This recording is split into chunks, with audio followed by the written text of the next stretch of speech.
are back with Messy on Purpose. I almost said it, and she would have She's been mad at me. Okay. And we have a special guest here today. It's my big brother. And we're gonna dive into, some family ties, what led him into what he does for a living, and we're gonna start it off by letting him introduce himself. For all of you, my name is Jay. I'm Heather's big brother. Any of you guys that may have listened to what I understand is the previous podcast where some things came up, we had a fairly tumultuous childhood, and because of that, I went into the military. I spent 13 months. This is a short version, but I spent 13 months in Iraq working in an emergency room. Came back home with some pretty ugly issues. Didn't know how to deal with them. Mixed that with childhood trauma. And I discovered that a really good way to handle it was to drink and use drugs in as big a portion as I could possibly figure out, until I ended up with a .427 blood alcohol level one night, and realized that the only thing that was going to help was to seek out some help and some treatment, even though it's maybe the hardest thing I've ever done in my life, asking for help, which I'm sure is a topic we'll get into a little bit here. But I finally met with a therapist, started dealing with my addiction, PTSD issues, and then Heather is actually the reason I'm in the field that I'm in now. I don't know if she's talked about it on here, but she used to be she was an addiction nurse at a facility where her and her ex-husband worked, and I was out here helping her raise her kids, sort of, and I didn't have anything I was doing, so she said, we have a job at the facility that I think you would be perfect for. It's basically a job where you just interact with people going through exactly what you went through. I didn't have anything to do, so I gave it a shot and loved it from the very first day I did it. So I've been doing addiction work for the last 8 years. I'm now what's known as a peer support, sort of an addiction counselor. I work directly with clients, and only people who have a history of addiction or mental health can work the job, and I've been doing that for the last few years. And so essentially my day-to-day job is to do what I guess has been going on here for the last couple episodes. So yeah, that's basically what brings me here. And I was in town visiting Heather and all the little ones, and so we thought it might be fun to sit down and pick at some old scabs for a little while. It's been a little bit since we've actually had somebody else on too, so it's kind of nice to have a different face, a different story. I mean, not that face. Oh, awesome. All right, I'm going to see myself out. I was actually going to segue before he got started, and then I wanted him to do his introduction, but I think it was really good timing for this to happen because we have discussed some really personal stuff over the past couple podcasts with my childhood, and he was a part of that. So no, he got to live all the glory with me. Yeah, I mean, it was especially difficult for us because I don't know how much you've gotten into. I'm sorry that my dog keeps bumping everything. We've got an extra cast member right now, but she wants to be on the podcast. One of the harder elements of our childhood was how much we moved, and due to the fact that we moved so much, me and Heather are separated by a year, which meant, the 50 times we started new schools. Anybody that's ever started a new school knows that the first couple of weeks are treacherous. You don't know anybody. You don't know where you're allowed to sit. You don't know who you're supposed to stand next to in PE. So what's going to happen? Obviously, when I'm 9 and she's 8 and we don't have anybody else to lean on, we ended up leaning on each other. And we developed a very close relationship because there were literally times in our childhood where the only person that I had that I could count on was her, and vice versa. I mean, we spent a ton of time together. I mean, it's kind of one of those necessity situations. Like you want to go out and play. Well, like we joke all the time. There are 3 movies that I can't stand: Pretty Woman, Grease, and Dirty Dancing. Because when she wanted someone to watch a movie with, I was the one that was going to get stuck watching the movie with her. and she also got dragged outside to play basketball And and hold army pillows all the for time. Karate Kid. Yeah. Yeah. So it's an interesting relationship. I'm glad to see where she is right now and what she's doing with this. I uh, give myself a little pat on the back. I've been telling her for what 4 years that she needed to start doing something like this. So I'm happy to see you guys Well, actually doing Felicia's this. the one that like actually started this and Made gave me you? the kick in the butt. I'm one of those people. I got an idea. I got to just Yeah. Do put it into action. And But you saying that, Jay, what it reminds me of is being in the military. You have your war buddies, right? Where you have a relationship with certain people because they've been through these traumatic experiences that nobody else is going to understand. It's like from what we have gone through, it's like we're war buddies. Like nobody else. We had this discussion in the car the other day. Like me and you both could sit down and write out our childhood, and it'd be different versions Yeah. because I've suppressed things, you've suppressed things, but at the end of the day, we're really the only people that know what we went through. Yeah. I mean, it's it's really hard to kind of phrase it in a way that makes any sense, but using the military analogy, I tell people all the time, Iraq and boot camp, I look at them the same way. They're both things that I absolutely miss. I made some of the best friends in my life. I have some of my fondest memories from being in Iraq and in boot camp. But if somebody asked me if I wanted to do it again, I'd tell them to go to hell because it was so horrible. So you find yourself dealing with this. I think that probably goes for any kind of traumatic situation. Like when you have something that digs into you that deep, it leaves good parts and bad parts. I mean, that's the reason people end up with Stockholm syndrome. Otherwise, people wouldn't fall in love with their captors. Like you start to have the you Romanticize in a way. romanticize certain elements of these bad situations, and when you're you're adapting camping, to survive. yes, That's really what it absolutely. comes down to in any situation. And what's unfortunate is when you're a kid, you don't know that you're adapting to survive. You believe that this is normal for everybody. Yeah. We had multiple times where people would say things about us and we would be baffled. Like, this isn't, you guys don't deal with this? Like, Yeah. this isn't normal? I thought everybody lived like this. Yeah, I learned a lot of things as you get older. Like that wasn't That normal. wasn't normal. Like, wait a minute, you didn't experience this? Yeah. Because you just assume that everybody in the world has the same reality that you have, especially as a child. Like, this is what people go through when they're at home. People, other kids worry about where their next meal is coming from or whatever, and that's just not the case. Mhm. Or like when you move out of like an area. I know you guys moved a lot, but so that's a little different. But like I grew up my whole life in the Midwest. When you move out of that area and you start experiencing new people and new places, like the change and the things that like people don't understand that you went through and you don't understand that they went through, or you meet people in like higher classes that had nannies and had a whole different life, like Yeah, we had a weird paradox in our childhood, especially when we were in high school. I'm sure you remember this. We got made fun of in high school. They used to call us the Brady Bunch because from the outside we looked like we had everything locked up and in order. We had both of our parents in the house. We had what you would consider to be the absolute essential nuclear family: two girls, one boy, two parents still in the household. So from the outside, we looked like we were kind of your all American middle class family, and we were going to a school in the Midwest with a bunch of kids that came from broken homes. Some of them had never met their father. Some of them had physically abusive parents, and they see us. They'd be like, "You're so lucky." Yeah. And that makes it worse because then, you're having a bad day, something terrible happens at home that's got you all wrecked emotionally, and then someone starts lecturing you about how lucky you are, and then you start questioning yourself.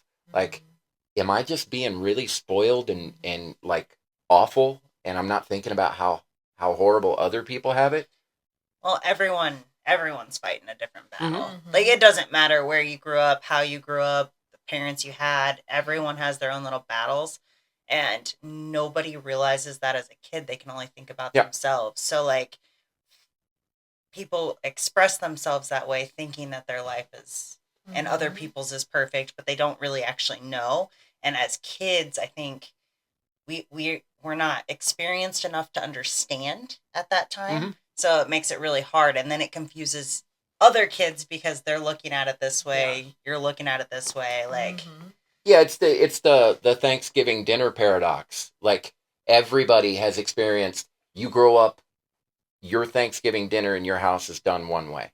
Like, you know that you like your mashed potatoes this way because your mom's done it since you were a year old. Or you hate Thanksgiving because the food sucks. Yeah. And then you go to someone else's house, like maybe your fiance, or you got some significant other, or you go to dinner with friends, and their Thanksgiving dinner is completely Chinese different, food. And you're completely thrown off because that'd be great compared to the white trash stuff I grew up on. But your perception has been this one thing, and so you thought, well, that must be what everybody does. That's how everybody does their Thanksgiving. Then you find out it's not even remotely true. She's just rolling around under the table. I wish you could see this. Oh, no. Nala! Jesus! Can you please go away? Nala's like, we're not talking about trauma today. You know, she wants nothing to do with us when it's just me and Heather, but now that you're here, really it's like, yeah, she's like, oh, there's a dude here. I want your attention, like, now. Oh, anyway, sorry. But not to interrupt you. She's cool. No, that, for me, I find it really interesting because I think the traumas that you go through in childhood, it either, you know, it can take you one of two ways, where you don't want to have anything to do with it and you just try to go off on your own and pretend none of it existed and bury it deep down and go on with your life, or you take the position like he's taken, where it's like, hey, shoot, like, I've been through this. I want to help other people that have been through this, you know, and have these experiences, because I can truly put myself in those shoes and understand where you're coming from. Yeah, but it also took me time to get there. Mm-hmm. I went the same route. I mean, I wouldn't have started drinking if it hadn't been for the fact that I was trying to bury things that I wasn't ready to accept, deal with, process. Mm-hmm. Like I told you last night, it took getting into this peer support job before I really was able to start working through some of my stuff, because talking about it every single day to other people and relating my situation to them as a way to empathize with what they're going through started giving me answers and clarity on things that had baffled me for, 35 years. Yeah. Things that I didn't have answers to until I had to start doing the math by using someone else's situation to help me understand mine. And isn't that amazing, as two people that were raised in the same household and had those same kind of experiences, what's helped heal you is like helping other people. And it took me going through some even more tough situations in my adult life and reaching out for help myself and going to therapy and like having to talk about certain things that I didn't want to talk about. But I really do want to touch on the addiction, because we were having this conversation about addiction playing out in so many different ways. We typically think drugs and alcohol, there's the top addictions: cigarettes, drugs, alcohol, and you get more into gambling, pornography, shopping. Like, there's so many different ways that people try to fill those voids inside of them and push down, the pain and the hurt. Well, there's multiple elements to this that people don't think about on a daily basis. Like, we have movies and television that paint a picture of what addiction is. Mm-hmm. You hear addiction, you instantly think of somebody on a street corner asking for change because they want to go get a drink. Mm-hmm. What I tell my clients all the time, addiction, and this is for anybody listening to this, if you take one thing away from this, if you're dealing with any problems, please remember this. Addiction is not the problem. Addiction is how we try to solve the problem. For most of us, trauma is why we end up in addiction. We're trying to solve something that we're dealing with on a lower level. And the way that we figure out to solve it is to bury it. I showed Heather this guy a couple of nights ago. His name is Gabor Mate. He's an addiction psychologist. And he says all addiction, no matter what it is, alcohol, heroin, gambling, eating, shopping, all of it can be broken down into two categories. It's that simple. You're either using to start feeling something, or you're using to stop feeling something. That's what it all comes down to. And the more I've done this job, the more I started realizing it's absolutely true. People wouldn't relapse. Like, there's a common misconception that the reason we're addicted, like the reason I was addicted to alcohol is because I was chemically and physically addicted to alcohol. Well, no, people wouldn't relapse if that was the case, because once it's out of your system, if you go through a rehab facility, 30 days in a rehab facility, in most cases, you're in better physical condition than you've been in 15 years. Well, a lot of it's because people base it off of just the general detox that it takes to get off of it. That's where they attach that addiction. Well, and there are a lot of ugly misconceptions among, and this isn't to say that people are actively trying to be nasty. We've been fed these very ugly narratives about addiction. Like, I've talked to my clients so many times. Every single person who's ever dealt with an addiction issue has heard the same question from a friend or a family member. And it doesn't mean they're trying to be mean. It doesn't mean they don't care about them. It's just how our brains work. Everyone has heard, why can't you just stop? And for most of us, we don't even know how to answer that question. Like, we don't know why we can't stop, because we don't even know why we're doing it in the first place. And the family member is just as baffled. They're genuinely asking the question because to them, it doesn't make any sense. Like, there's a story, you will not remember this, but I've used it in my groups over and over because it kind of paints a picture of exactly what we're talking about. We went out to dinner one time when I was here. I had come back for a visit, and we went out to dinner, and Heather got a glass of wine. She got some alcohol. I don't remember what it was. Ooh. No, So she got some alcohol, and for those of you who don't know, my sister has an incredibly low tolerance for any altering substance. So we're sitting there eating, and she gets about halfway through her drink, and she pushed it across the table for a busboy to pick it up. And I was like, "What are you doing?" And she goes, "I'm done." I was like, "No, you're not. Like, there's still half a glass there." To her, she didn't want any more because she didn't want to feel that anymore. To me, because of what I went through and the way my brain works, I was like, how could you leave half a glass of alcohol? Like, you're supposed to finish that. If it was me, I would have already been halfway through that one, ordering the next one. And that's when I realized, oh my God, like we were saying before, perception is 9/10 of your reality. Like, to her, she's like, why would anybody drink more than one glass of wine? I mean, I don't even understand that. To me, I'm like, why would anybody stop at one glass of wine? I don't understand that. But that being said, we come from a family that struggles Oh, with yeah. addictive personalities. We've talked about it on the podcast. Oh, I come from Fylisha it too. has I don't have it, but my personality. families do. Yeah. They're addicted to alcohol, pills. I mean, and that's how gambling. Yeah, that's how I initially got into it. Was we had personal experience with it, and it was like, all right, this is something that I feel like I'll be able to empathize with people. I didn't think I had addictions until I started working addiction and teaching classes, and it was like codependency, an addiction, like doing shopping, an addiction, like anything that you're doing to fill the void that you have inside of you. And I was like, dang. So for him, it was drugs and alcohol. For me, it was like, I need other people. I need validation and attention and love from other people. That was my biggest issue. And I honestly didn't know I feel like I was very lack in knowledge on addiction, because a lot of the stuff that we see now that are rising higher than drugs and alcohol is like people with their phones, pornography, social media, video games and computers for our young people. Like the numbers and statistics are faster rising than drugs and alcohol amongst like our generation and older generations. And fun fact, you said you have a history of addiction in your family.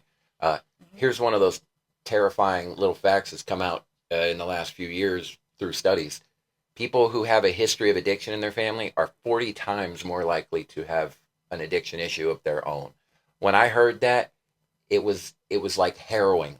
Like, so that's where it comes in, and this is the whole like chicken egg debate is. And we talked about this when I worked at the facility and you worked at the facility, are you an addict because it's a genetic predisposition where it's been passed down in your bloodline? Or Or is is it this because the it's what you coping saw? skills that were used by everybody in your family? So that's what you've learned on how to deal with trauma and stuff, as opposed to getting help and doing whatever it is to heal those hurts. You put those things into place. Yeah, I mean, it's basically nature versus nurture. Mm-hmm. Are you doing it because it was in your blood, or are you doing it because it's all you saw in your house for your entire I childhood? think it's definitely more of like your experiences that cause it, more than genetics, because genetics is telling you it's something you can never stop, and that's not true, because people can fix that. They can, and it's not easy. I'm not saying like you can't just stop, but like it is something you can fix. So that's why, like, I feel like labeling it as a genetic is telling you your fate. Yeah, genetics is more, this is going to be your hair color, your skin color, your eye color. Permanent. But that being said, one of the... I say that multiple times during every podcast. I'm really proud of you. That was amazing. I've only said it once. One of the classes that I taught to our detoxers was a class about PAWS, post-acute withdrawal syndrome, where I lean more to what you guys are saying, where I feel like it's a learned behavior as opposed to something that's passed down to you. It's passed down to you, but not through DNA. Way. It's not it's genetic. Passed down through behaviors and learned, like, this is what my family does.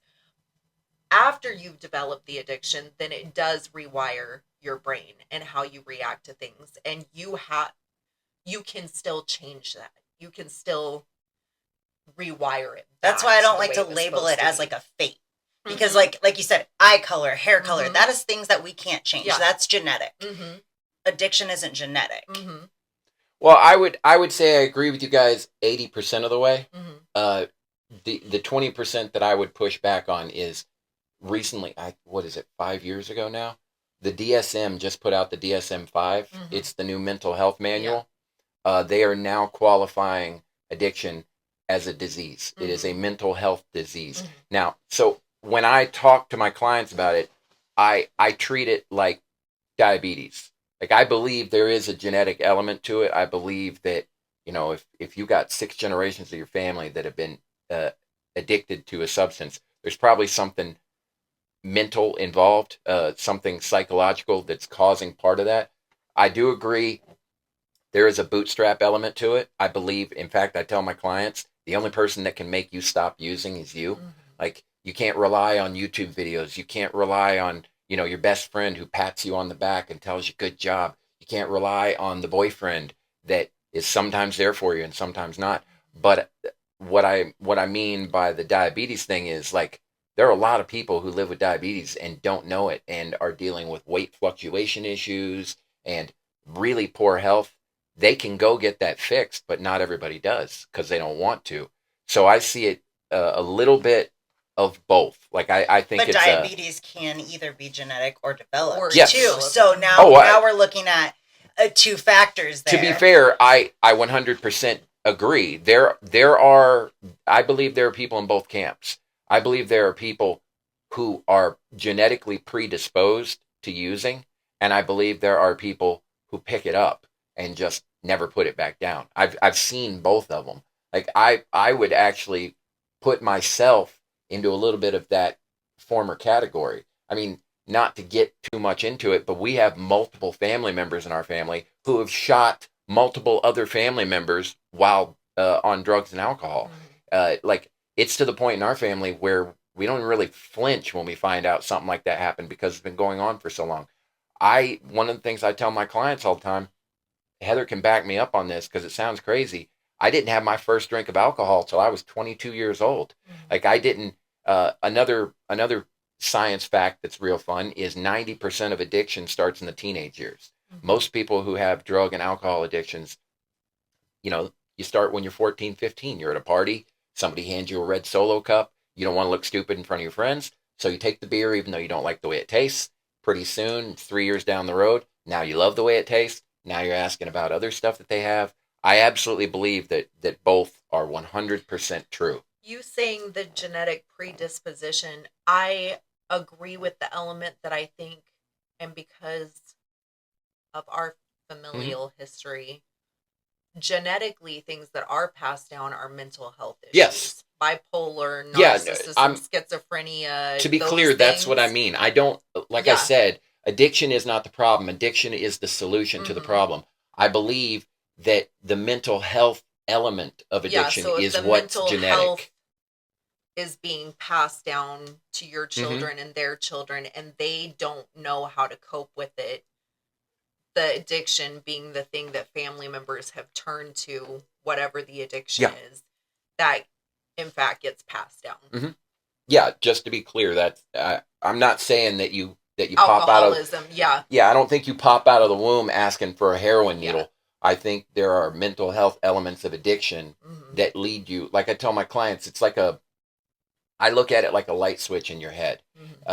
There are people who grew up never using drugs and alcohol. You know, maybe you were in church all your life, so you never tasted alcohol. So you never find out that you're absolutely obsessed with alcohol. So that switch never goes into the on position. You never end up dealing with it at all. But like myself, 21 years of my life, I didn't know I liked alcohol. And then in year 22, I got on a cruise ship, got so drunk that I literally burned my taste buds from throwing up. Heather was there. It was my very first time drinking.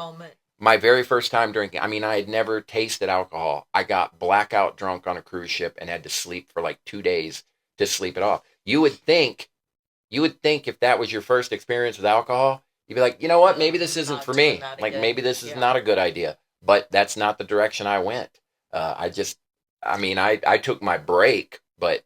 Don't you also feel that being in a situation, because like some of the stories that which you obviously don't have to share on here, but like things that happen in Iraq and stuff, it's like that also flips a trigger inside you where it's like alcohol is the thing that's going to take away from this. Like, oh, absolutely. It could be that you didn't even, somebody out there could have tried alcohol and be like, it's not for me, and never picked it back up, but then go through something traumatic and become a raging alcoholic. Yeah, you're talking about a coping mechanism. It's absolutely for people a coping mechanism. Like the example that I use a lot, and it's a lot easier to talk about now than it was when it happened.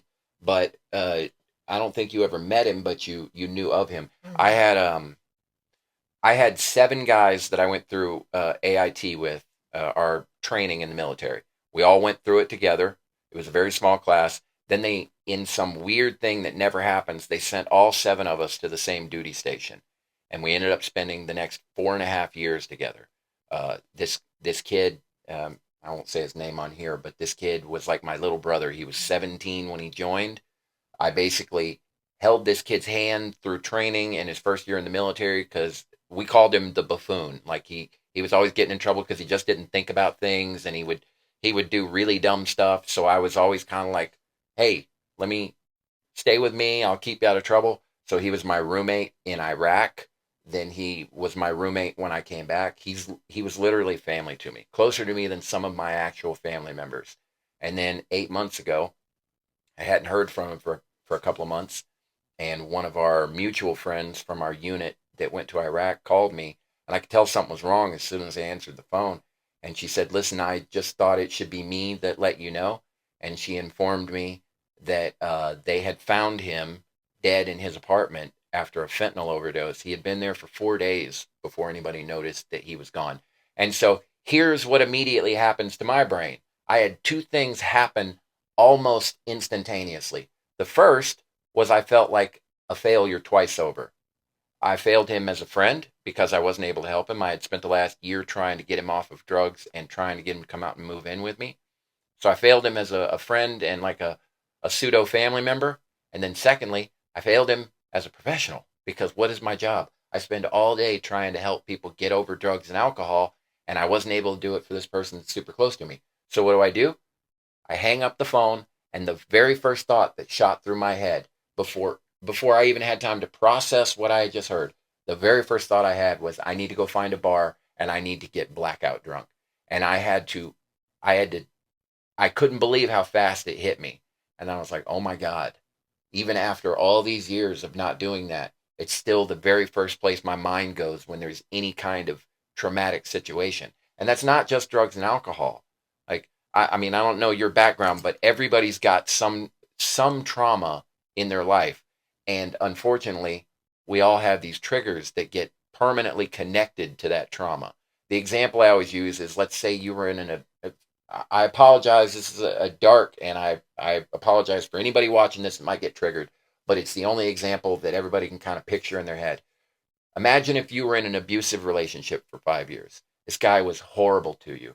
I mean, every time he came home and he was mad about something, he would put his hands on you.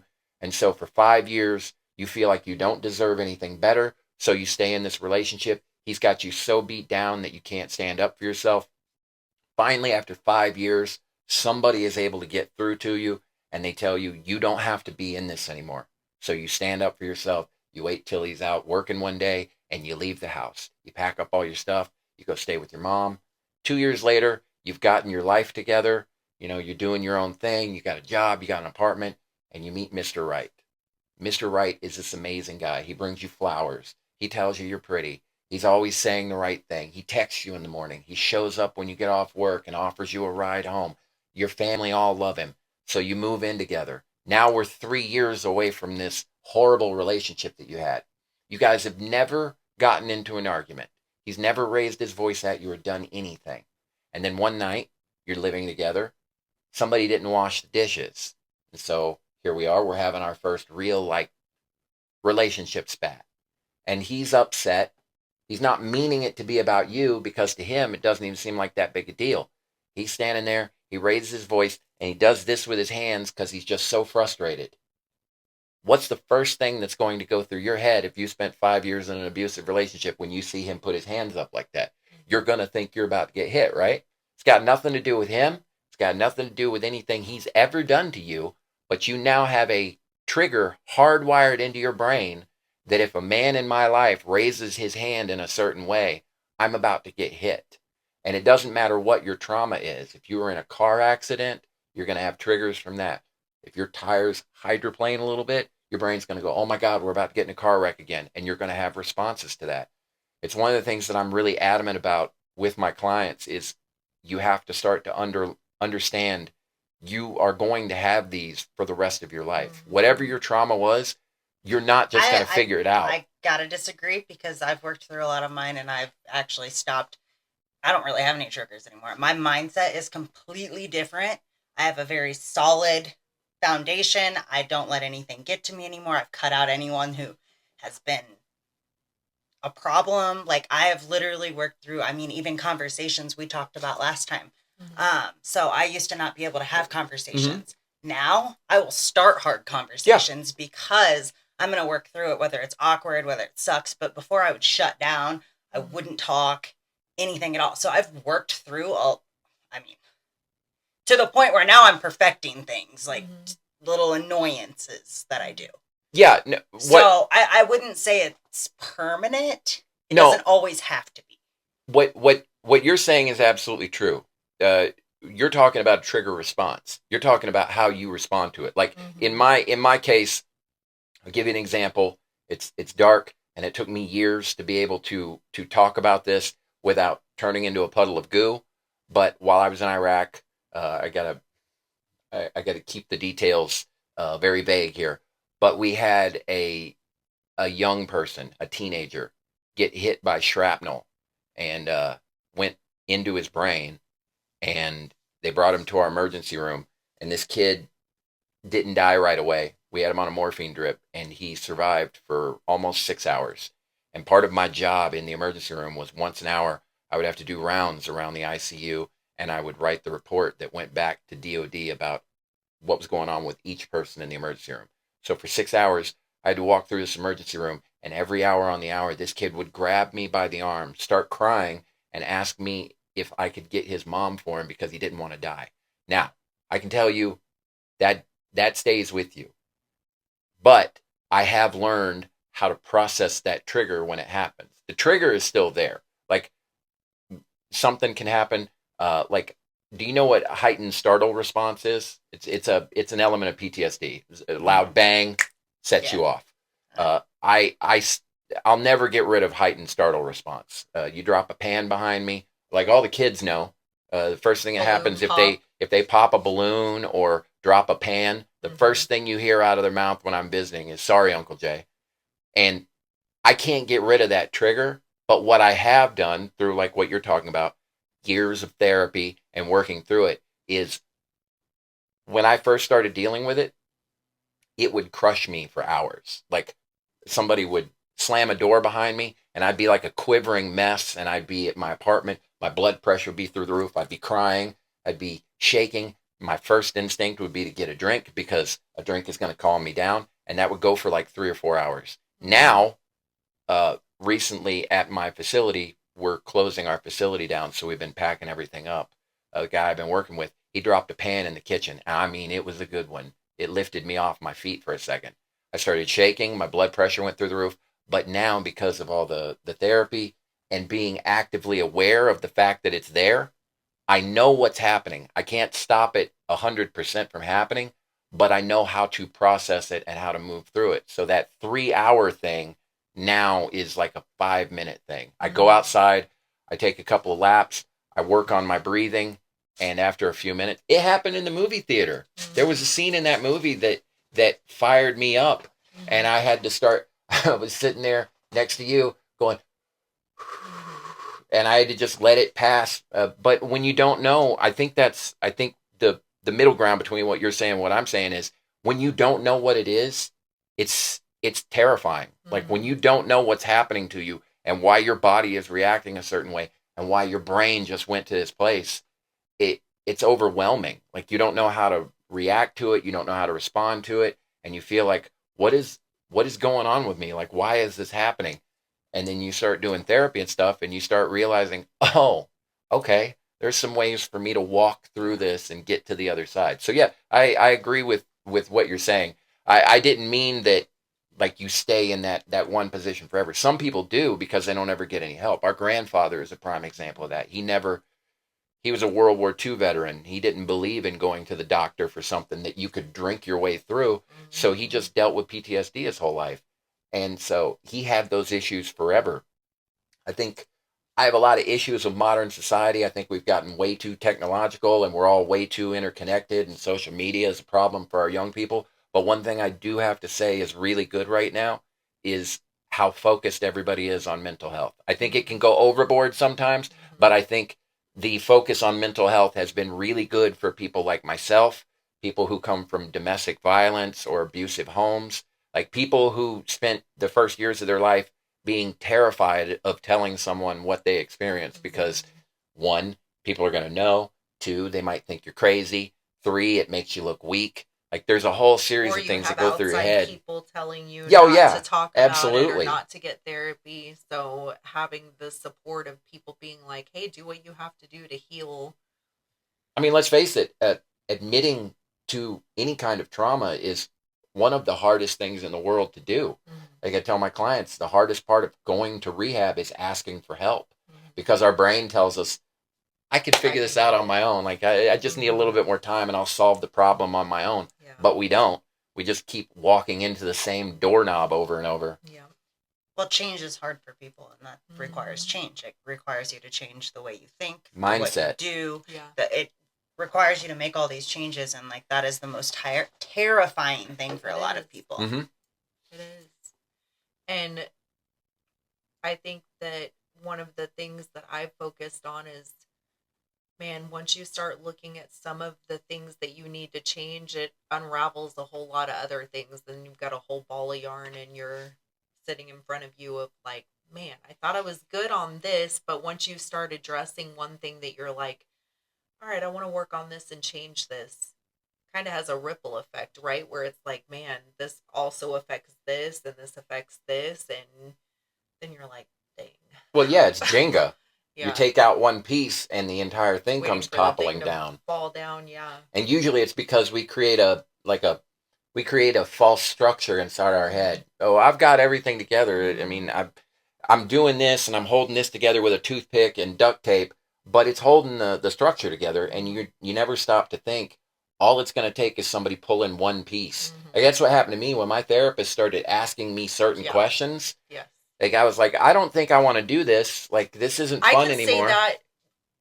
Obviously, I've had physical pain in this life, giving birth to 10-pound baby with no medicine was painful. I've dealt with some painful stuff in life, but going through therapy and having them start asking you questions like about your childhood and stuff, that is probably the most painful experience I've ever had in this life, just because it required, if you're open to it and you actually want to change things, it's like, oh my gosh, like there's things I didn't even want to ever talk about. My first couple of months in therapy, I said some really awful things to my therapist. I would immediately lash out. Like she would ask me some very she would ask me some very, very fundamental, innocuous questions that I now understand because of what I do.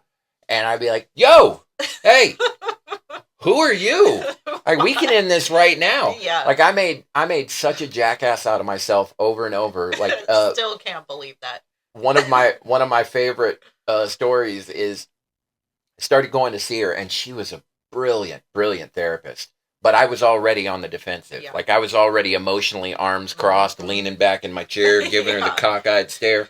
And so I go in twice a week for over a month and see her every session, never missed a session. And for over a month, twice a week, every week, never once did Iraq come up. Mm-hmm. Not even my military career came up. Mm-hmm. And I was there for PTSD. So as it goes, I'm getting more and more frustrated. Mm-hmm. Like, by that fourth week, I'm like on pins and needles. Mm-hmm. So I come in and she knew I was going to film school. She's asking me about some movie that came out, and I'm barely even listening to her. Like, I'm already ready to go to war. Yep. And so I'm nodding. I'm like, and I let her go for about 3 minutes, and I'm like, yeah, what are we doing here? Like, what is this? I've been here for a month.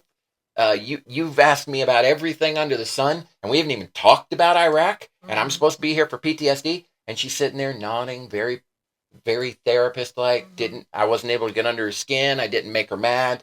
She was just treating me like a child, which is what I should have been treated like in that moment. Mm-hmm. And she nods for a couple of minutes, and she goes, you have a car, right? And I said, yeah. Is that what we're going to talk about now? Mm-hmm. And she goes, mechanics, they go to school and they learn how your car works, right? Mm-hmm. And I said, yes. And she goes, can a mechanic know what's wrong with your car if they don't know how the car works in the first place? And I was like, yeah. Okay, I mean, that makes sense, but, you know, I still think we should be talking about Iraq. Like, I felt so stupid, and she said, we'll get there, get there. And she waited like 2 months before it ever came up, and then she just, like, dropped me. Mm-hmm. The very first time she brought it up, she started asking me very pointed questions that I was not prepared to answer. Yeah. And I was like, we may have to end this session early today, because I'm not doing real awesome right now. Like, digging up all those old, like you said, with what you've talked about on here. Even if you remember your trauma, almost everyone kind of blunts out or suppresses certain parts of it that you just don't want to deal with. Yeah. So somebody starts doing that, picking at you and bringing it to the surface, and all of a sudden you're remembering things, and you're like, oh my God, that was so much worse than I remembered. That's what's hard about it, for sure. Fylisha's like, I don't know what to... Yeah, anyway, so how are things going with you? Can you stop licking, please? It's really annoying. She's talking to the dog, FYI. Yeah. Gosh. Both my hands are up here. Driving me nuts. I'm not getting canceled today. No, but I told Heather part of the reason I really wanted to come do this with you guys is just, this is so important to me. I mean, probably you've noticed from the way I talk that it's something I'm very, very passionate about. And I also feel like it's something that we're kind of allowing to become a silent killer, is trauma in people's lives.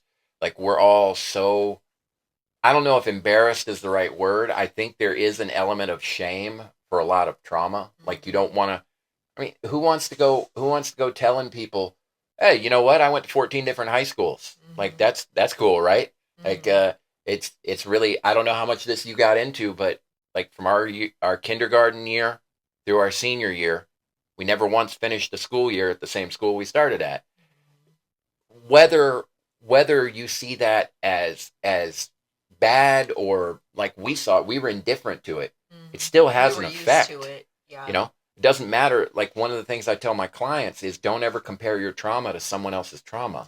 What happened to you is the worst thing that ever happened to you. It doesn't matter if it's better or worse than what happened to her. Like I'm very big on that. And for anybody listening, please don't ever do that. Like, and what I mean by it is not the mine is so much worse than yours. What I actually mean is what happens, what I see in a lot of cases is, let's say you guys come into a group together, a trauma group, and Heather it's been on her all week. She just really wants to share about what happened to her. And what happened to her is she moved around a ton when she was a kid, and it really messed her up, and she doesn't know how to have normal social interactions, and it's starting to have a really nasty effect on her life. And let's say you had an abusive parent that would lock you in a closet and beat you every night, and you are the one who goes first. You start talking first. Her brain is instantly going to be like, well, there's no way I'm following that because I'm going to look stupid if I go and tell him I moved around a lot, which is why my trauma is just as bad as that person's. Doesn't matter what the other person's was. Subjective. Yes, your trauma is yours. I hate the one-uppers. That's the one I hate. I hate when people are like, well, mine was worse than yours. Like, a lot of people that are sincere about getting help are never trying to one-up somebody else. They're like, a lot of times they'll shrink their stuff down. We talked about it in conversations we've had about stuff that we've gone through. We tend to dilute it. Yeah. We tend to water it down instead of making it worse. There are a lot of one-uppers, though. Like, I've listened to it. Like, I just kind of sit back and just let people do their thing, but... It's a very common, I mean, I see it a lot in my job field. In most cases, it's due to an inferiority issue. Like, you feel less than, so you want everyone to look at you. And if that means telling them that you met a celebrity, or that you've got a girlfriend who's a supermodel in France, or if you're in recovery and you have to tell somebody a story that clearly can't be true, but it gets everybody's eyes and ears on you for a couple of minutes, well, that's attention, right? It's still attention, and that's what's important right now. I need to get some attention because it makes me feel better about myself. That's one of the issues, the most insidious issues with trauma is what it does to us emotionally. Not just the actual trauma, but the way it changes the way we think about ourselves, the way we look at who we are. Like when I was at my worst before I actually started going to treatment, I mean, you don't really know about any of this, but I got to the point where I couldn't even look at myself in the mirror because I disliked myself so much that I couldn't be alone with myself. Like I would come home from the bar that I stayed at until 2:00 in the morning, and then I would start doing my heavy drinking by myself. I was hanging out with alcoholics until 2:00 in the morning, and I was still in my right brain enough to know I'm not going to do my heavy drinking around them because they'll see that I have a problem. So I'll do it at home. And the reason I did it at home is because I couldn't be alone with my own thoughts. My thoughts were trying to kill me. And so I started realizing, oh my God, trauma can really, really, it affects areas of your life that have nothing to do with what the actual trauma was. Like for somebody that was in an abusive relationship, it's not just how they relate to other people that gets hurt. It's the way they see themselves. You know how many women I've seen come through a facility who have been in an abusive relationship and will not look you in the eye, will not speak up when they talk to you because, one, they're afraid they're going to get hit, and two, they don't feel like they deserve to be treated like other people because they were told forever that you're worthless and you don't deserve anything better. And that you starts to believe what yes, you start to. When it doesn't even have to be abusive in the sense of hitting. Absolutely. Abusive and like the way people speak to you and things like that can be more traumatizing than the actual physical. Yeah, abusive is mental and emotional as well. Let me qualify that. Emotional abuse, long term, is far more serious than physical. And I don't mean that physical abuse isn't bad, but you heal from physical abuse. The emotional abuse is the stuff that leaves the scars that last forever. I never got a hand laid on me in Iraq, but I've got stuff that I'll deal with for the rest of my life. And in most cases, especially in relationship scenarios, the emotional abuse is so much worse because if it's somebody that you love, like this guy is somebody that you love and care about, and that person starts telling you that you're worthless and you're trash, it's going to hit you in so much worse of a way than it would be if it was some person on the Off street. The street, yeah. Because you're like, this person actually knows me, so if they're saying that, it must absolutely be true, and I must be an awful person. And I mean, that cuts you in a way that other people can't really understand unless you've been through it. Like me and Heather were talking about it on the way here. It's the difference between empathy and sympathy. I can be sympathetic to a woman who's been in an abusive relationship, but I'll never understand it. Like I can imagine that's got to be awful getting hit by somebody who's bigger and stronger than you, but I can't put myself in those shoes. Whereas Heather can be like, man, it must have been terrible being over there and getting shot at and having IEDs go off. She'll never be able to put herself in those shoes. It's the most complicated part of working in a treatment facility is there are only so many things that you can relate to. You can't relate to everything across the board. It's physically impossible. And so you end up finding yourself in a position where you just have to, what I've done is try to learn as much as you can about what everyone is dealing with. And the emotional abuse is, man, you talk about getting into a black hole. Yeah. Not only is it so destructive for you, but most people don't really open up about it. Like what you end up getting from somebody who's had emotional abuse, if you're in trauma, you'll get a surface level understanding of them, but there's certain things they're not gonna give up to you because they just don't share them with people. Like I've seen it 100 times. I know there's more going on. What's happening? Just talk to me, and you cannot get it out of them. You put up a guard as a defense Absolutely. mechanism. You build up the walls around certain chambers of your mind and heart where people can't get into that. When your trust has been violated that many times, you just don't trust anymore. You keep everybody at arm's distance. I mean, even in our childhood, like I was telling somebody at work the other day, they were like, so how many girlfriends did you have in high school? I was like, none. I was like, what? Listen, we can't put all the blame on our child. I was explaining that we kept our friends at a distance. Yeah, because you don't get close to people. I'm not going to invest in somebody that I know there's a very good chance I'm not going to see again in 3 months. Like it's hard living that way when you're 15 years old, you know? We've got a dance in 2 months. Are you guys coming? Don't know. We don't know if we'll be here. No idea. Yeah. We could pack up and move tomorrow night. I don't know what's going to happen. Jay. Oh, Jay. I feel like we probably have to wrap it up. I feel like we could continue on and on and on and on about this because just talking about the emotional abuse and the safeguards that you put into place to protect against that's a whole different topic. But I appreciate before we wrap it up though, what is your goal with what you're doing now? Like, what do you want to do? Her or me? You. She's not a hair salon. And we have a calm podcast. down, everybody. Excuse me. I reach people every day. That's not what I mean. But I'm just saying, hey guys. Obviously we're not trying to talk about Heather. So long term, my dream, and the people that I work with know this. I would love to get to a point where I was able to go around doing public speaking engagements about addiction and recovery. I don't know if that'll ever happen, but right now, short term. Not with that mindset. Well, short term, me and Heather were talking about this on the way over here. I don't know if you've seen any of the pictures or anything, but I have a YouTube and a podcast studio that I basically built myself, and I was doing it to do a sports movie podcast with a friend of mine, but I'm in a veterans group, dysfunctional veterans group is what it's called. That's not just me being super offensive, but I could be because I am one of them. It's this group. It's got about 60,000 vets in it, and it's where they go to talk about stuff that's really bothering them because only other vets are in the group. And the more I've gotten Facebook messages from that group, the more I've realized that I think I'm going in the wrong direction. And rather than being another podcast that talks about how bad Coach Carter was or something like that, maybe what I need to be doing is kind of what it seems like you guys are kind of leaning into. And that's starting to lean into this area where I'm not saying I'm going to change the world, but if I can if I can help a veteran, I mean, you guys know what 22 a day is, right? Mm-hmm. It's the number of veterans that commit suicide or die from overdose every single day.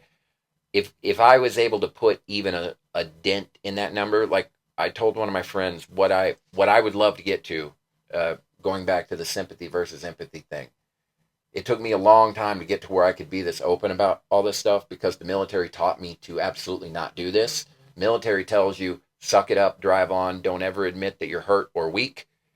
You keep pushing until you die or you complete the mission. Mm-hmm. And so you've got hundreds of thousands of vets out there who won't go seek help for their mental health issues because they were told you do not ever do that. And so in a perfect world, I would love to get to a place where I could make YouTube videos and do a podcast where maybe a veteran who's never heard about what he's going through gets to hear about it. And even more importantly, what I would really love to see, I would love to see vets who were able to pull their wife into the room in a relationship that's starting to fail, or pull their son into the room because their son is talking about leaving home because he can't understand what's wrong with his dad and his dad won't talk to him.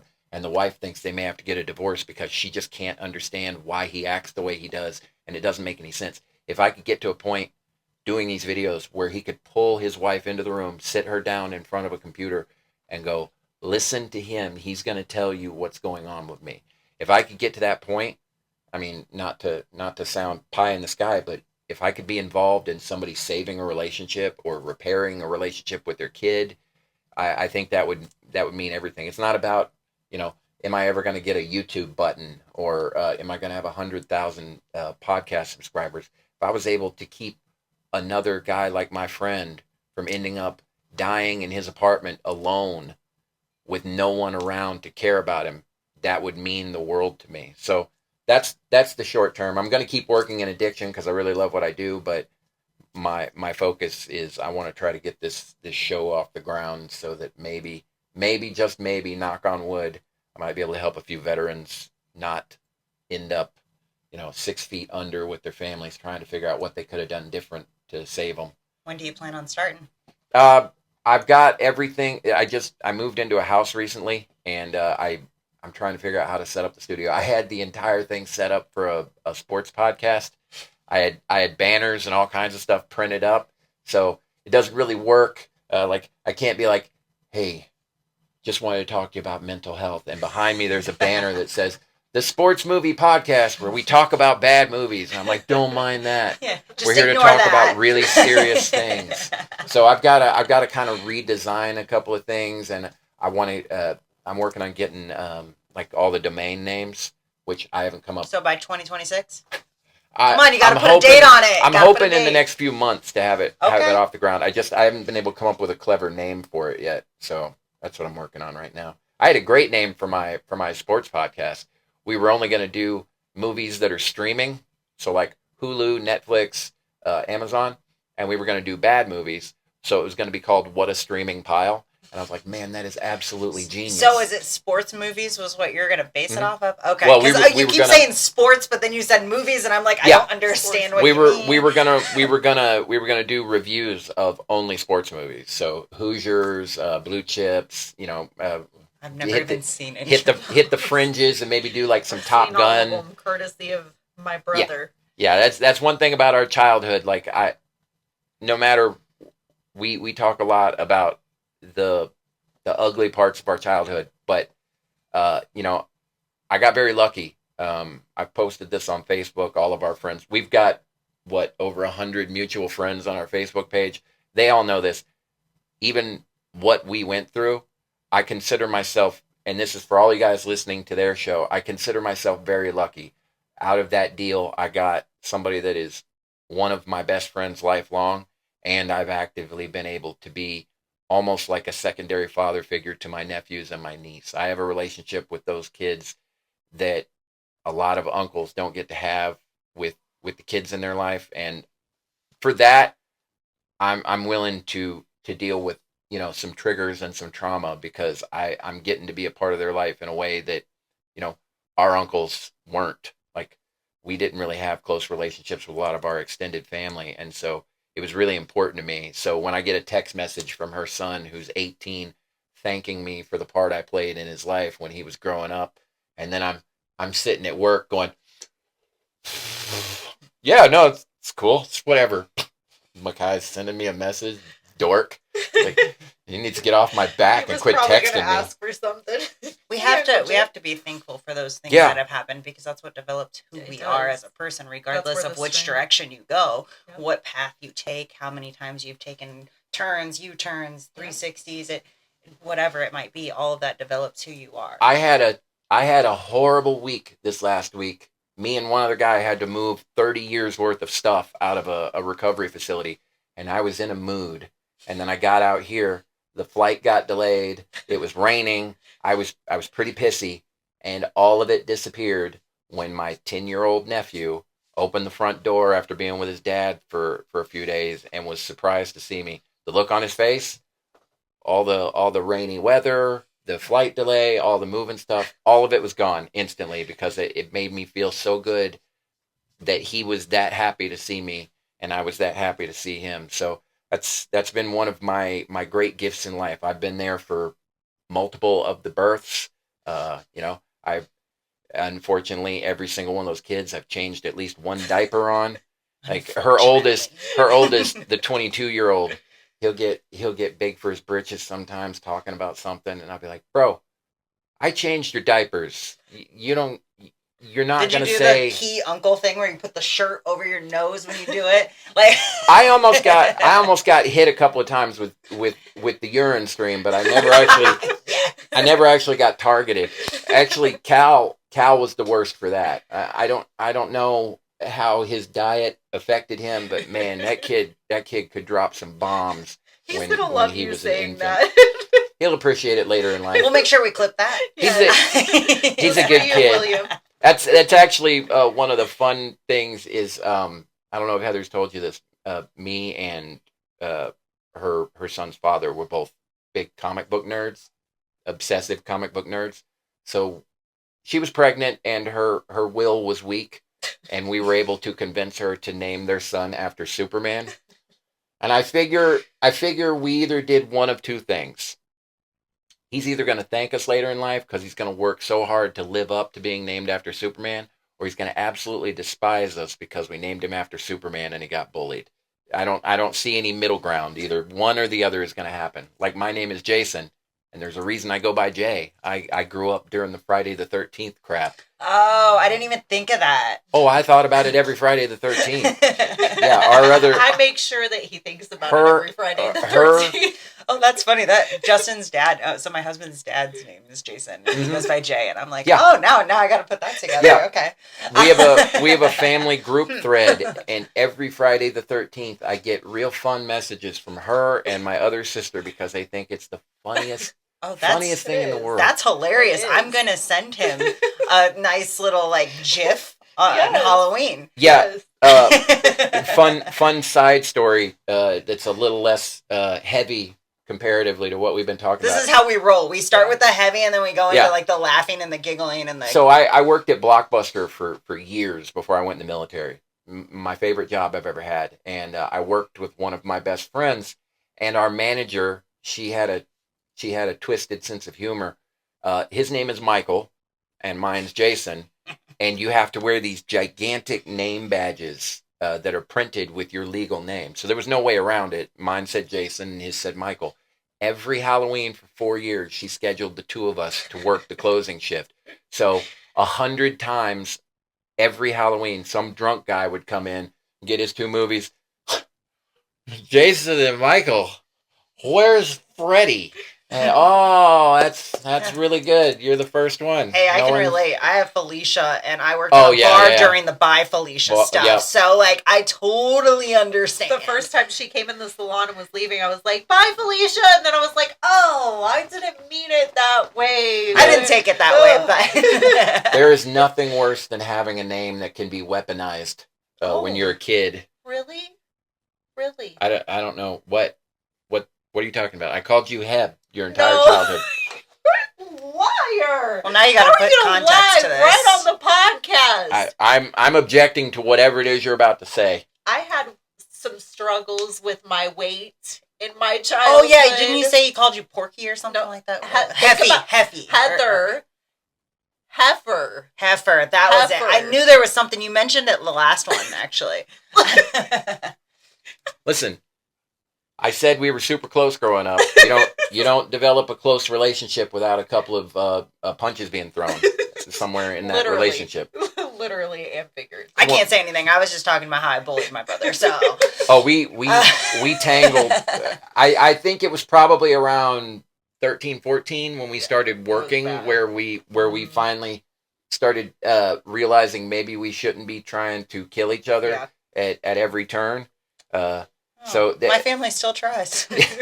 Oh, hey, we've got plenty of family members that will still tangle at the drop of a hat. Me and Heather have just stopped trying to do that.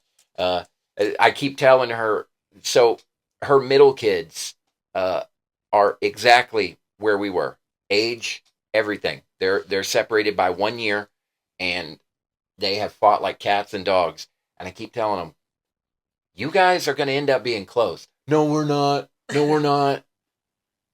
I just thought about you talking about AJ and Van. That's where the Porky came from, right? Yeah. Yep. Oh, okay. They're savage. I was like, I knew it was said somewhere. And that's why it bothered me, because I was like, I had a brother who called me animal names when we were growing up. Look, let's face it. There is nothing on this planet more savage than a middle schooler. They are the meanest, most savage human beings on earth, because somehow they will say whatever's in their head, and they also know what you're self-conscious about. Like your triggers without knowing. Because that's the worst time in your life. You're going through all those changes and stuff. Hormones. So like there's so much to make fun of each other to make yourself feel better because you're going through all of that stuff too. So that's why they're so ruthless. There's a comedian named John Mulaney who said, middle schoolers are so savage. I am 32, and if I see a group of middle schoolers coming up the street, I will cross the road to avoid them, so that one of them doesn't go, look at that man, he got feminine hips. And then I'm like, oh, that's the thing I'm conscious about. I don't know. It might be worse, though. A 2-year-old, like, just starting to talk. Oh. They're the most honest. Like, those young little toddlers, I don't know if it's 2, but that age. A toddler will look at you and be like, why are you so ugly? And then do a cartwheel. Yeah. Cal was horrible when he was like 5. Yeah. Cal would say awful stuff. Like, all the boys played football. And we'd go out to the football games, and Cal would...